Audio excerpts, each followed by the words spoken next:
এবারের মেট্রিক পরীক্ষার বাংলা মাধ্যমের ছাত্রছাত্রীদের জন্য সমাজ বিজ্ঞানের প্রশ্নপত্রে বাংলা ভাষার শব্দ ও বাক্য গঠনের অস্বাভাবিক ত্রুটির কারণ অনুসন্ধান ও এর ফলে পরীক্ষার্থীদের সৃষ্ট সমস্যা নিরসনের দাবিতে আজ ছাত্র সংগঠন এআইডিএসও এর কাছাড় জেলা কমিটির পক্ষ থেকে জেলার স্কুল সমূহের পরিদর্শককে কার্যালয়ের সামনে বিক্ষোভ প্রদর্শন করা হয়।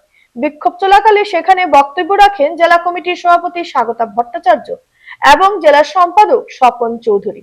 তারা বলেন, এমনিতেই দিন দিন মাতৃভাষা মাধ্যমে ছাত্রছাত্রীদের সংখ্যা হ্রাস পাচ্ছে এবং এই অজুহাতে মাতৃভাষা মাধ্যমে স্কুল বন্ধ করে দেওয়া হচ্ছে। অথচ মেট্রিক পরীক্ষার মতো গুরুত্বপূর্ণ পরীক্ষার মাতৃভাষা মাধ্যমের প্রশ্নপত্রে অমার্জনীয় ত্রুটি করা হচ্ছে। এর মূল উদ্দেশ্য হচ্ছে অভিভাবকদের বাধ্য করা যাতে তারা তাদের সন্তানদের মাতৃভাষার মাধ্যমে পড়াশোনা করানো বন্ধ করে দেয়। সংগঠনের পক্ষ থেকে এও বলা হয় যে উগ্র প্রাদেশিকতাবাদী শক্তির মদতপুষ্ট রাজ্য সরকার অতীতেও বরাক উপত্যকার জনগণের মাতৃভাষার অধিকার কেড়ে নেওয়ার চক্রান্ত করে পাঠ্যপুস্তকে অসমীয়া শব্দের ইচ্ছাকৃত অনুপ্রবেশ ঘটানো হয়। এই উদ্দেশ্যে এবারের সমাজবিজ্ঞানের প্রশ্নপত্রে যা ঘটেছে তা শুধু ত্রুটি না, উগ্র প্রাদেশিকতাবাদীর শক্তির চক্রান্তের নতুন রূপ। তা নিয়ে সবাই সন্দিহান।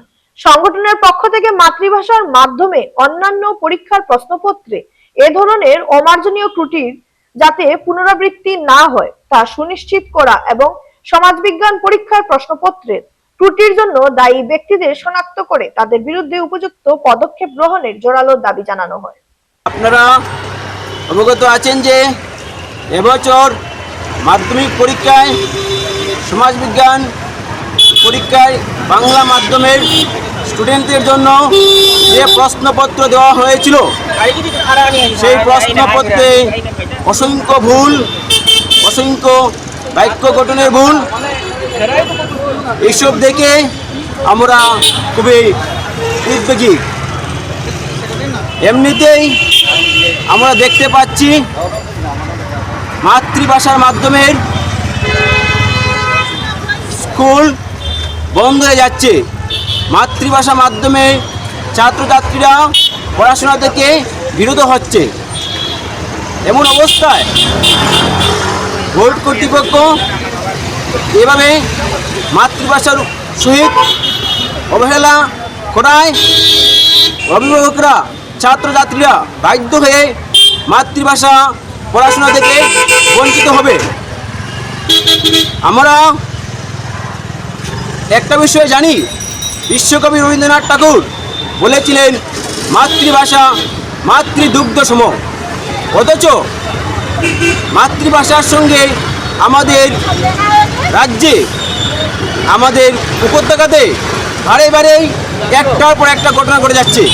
1961-তে আমাদের উপর জোর করে অসমীয়া ভাষা চাপিয়ে দেওয়ার চেষ্টা চলছে এবং 72 এবং 86-তে অসমীয়া ভাষা আমাদের